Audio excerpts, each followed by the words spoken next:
வணக்கம். யாரெல்லாம் நம்மோடு இருப்பார்கள் விலகுவார்கள் என்று காலம் முடிவு செய்வதில்லை. அவர்களின் வார்த்தையும் நடத்தையும் தான் முடிவு செய்கிறது. வாய் தவறி வரும் பேச்சுக்கள் கை தவறி விழும் கண்ணாடியை விட கூர்மையானது. யாரிடம் பேசுகிறோம் என்பதை விட என்ன பேசுகிறோம் என்பதை அறிந்து கொண்டு பேசுங்கள். நிம்மதியுடன் வாழ்கிறேன் என்று யாராலும் எளிதில் சொல்லப்படுவதில்லை. வாழ்க்கை அவ்வளவு எளிதில் யாருக்கும் நிம்மதியை தந்துவிடுவதும் இல்லை. மற்றவர்கள் தவறை கவனித்துக் கொண்டே இருப்பவர்கள் தன் தவறை வளர்த்து கொண்டே இருக்கிறார்கள்.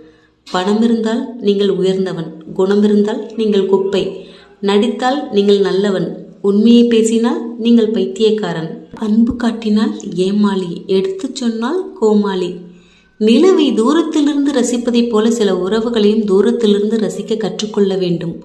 சில வழிகள் இல்லாமல் இருக்கலாம். தன்னுடைய செயலும் தன்னுடைய வார்த்தைகளும் மட்டும்தான் சரியென்று வாதாடுபவர்கள் மத்தியில் அமைதியை மட்டும் உங்கள்